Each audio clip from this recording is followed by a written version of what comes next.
সবাইকে জয় যিশু। আজকে নতুন আবার একটা ভিডিও নিচ্ছি আপনাদের সামনে। ভিডিওটা শুরু থেকে দেখতে থাকুন। আজকের কন্টেন্টটা হচ্ছে, প্রভু যা কিছু করে ভালোর জন্যই করে, আর আমাকে যে ডাকে সেই পায়। প্রভুকে মন প্রাণ অন্তর হৃদয় দিয়ে কেউ যদি ভালোবাসে এবং বিশ্বাসের প্রার্থনার দ্বারা কেউ যদি চাইতে থাকে, সে একদিন ঠিক পাবেই পাবে। তাই প্রভুর ওপর আস্থা ভরসা বিশ্বাস রেখে চলতে হবে। কখনো কোনো দিন কিন্তু প্রভুকে সন্দেহ করলে কিন্তু আমাদের কার্যসিদ্ধি হবে না। আমরা যেরকম আমাদের ঘরে বাবা মাকে বিশ্বাস করে চলি, ঠিক তেমনি স্বর্গীয় পিতা ঈশ্বর এবং মনুষ্যপুত্র প্রভু যীশুকেও কিন্তু সেই রকম বিশ্বাস রেখে আমাদের চলতে হবে। এবং আমাদের জীবনে যা কিছু চাওয়া পাওয়া আছে, যা কিছু প্রয়োজন, তার উপরে কিন্তু সমস্ত ভার দায় দায়িত্ব চাপিয়ে দিতে হবে। তাহলেই আমরা ঠিক একদিন পাবোই পাবো। তাই প্রভু কহেন, এই সাংসারিক জীবনে কখনো তোমরা সুখের চিন্তা, ধনের চিন্তা এবং শান্তির জন্য কখনো লালায়িত হইও না। কোনোটাই কিন্তু এই জগৎ থেকে আসে না। যা কিছু আসে সব স্বর্গ থেকেই নেমে আসে। ঘাসের আগায় যে শিশিরের কুয়াশা পড়ে, সেটাও কিন্তু স্বর্গ থেকে নেমে আসে। সুতরাং তোমাদের জীবনের সমস্ত ভার দায় দায়িত্ব আমার উপরে চাপিয়ে দাও। দেখো আমি তোমাদের জন্য কি করি।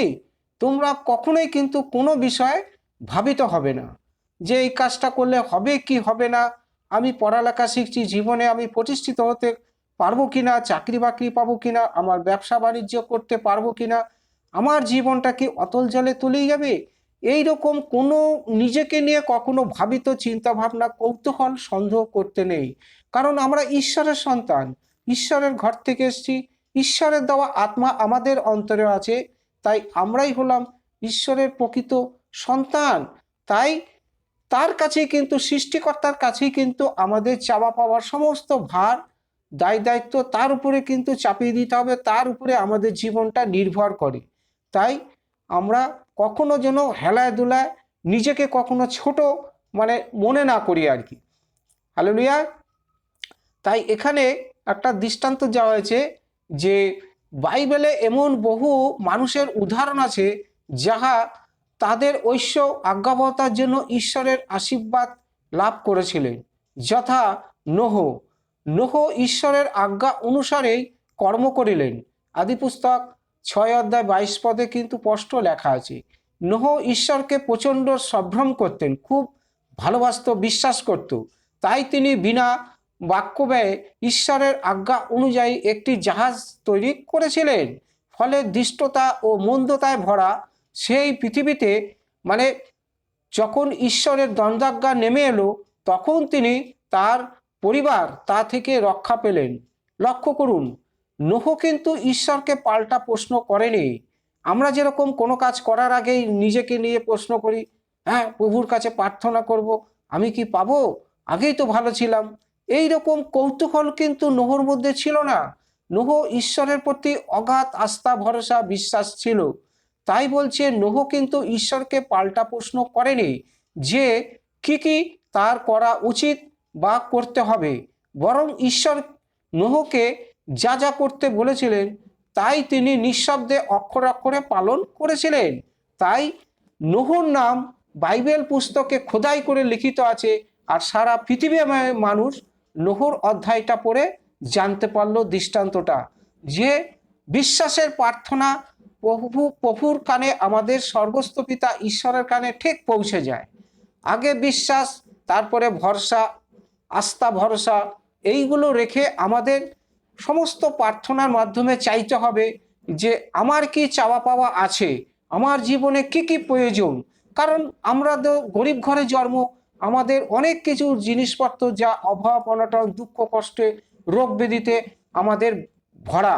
তাই প্রভুই একমাত্র পারে এই পৃথিবীর সমস্ত মানুষকে সমস্ত চাওয়া পাওয়া থেকে, সমস্ত রোগ ব্যাধি, সমস্ত পাপ অপরাধ থেকে মুক্তি করতে এবং নতুন জীবন ফিরিয়ে দিতে।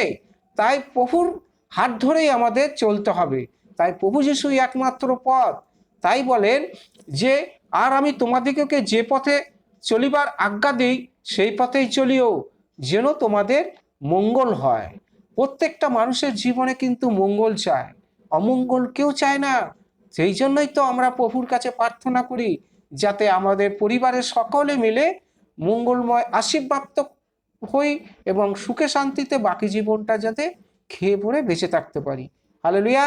তাহলে আজকের কন্টেন্টটা এই যে প্রভু কহেন আমার কাছে যে যা চায় সে তা পায়, তার সমস্ত জীবনের ভার দায়িত্ব সমস্ত কিন্তু প্রভুর উপরে চাপিয়ে দিতে হবে, তাহলেই ঠিক আমরা একদিন না একদিন পাবোই পাবো।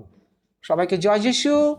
তো ভিডিওটা যদি একটু ভালো লেগে থাকে একটা সাবস্ক্রাইব দেবেন, কারণ এর থেকে ভালো ভালো সুন্দর সুন্দর ভিডিও কিন্তু সবার আগে আপনাদের কাছে পৌঁছাবে। আর প্রভুর কাছে প্রার্থনা করি আপনারা সদা সর্বদা ভালো থাকুন, সুস্থ থাকুন, আপনাদের দুঃখ কষ্ট অভাব অনটন রোগ ব্যাধি থেকে প্রভু যেন ছুটকারা করে দেয়।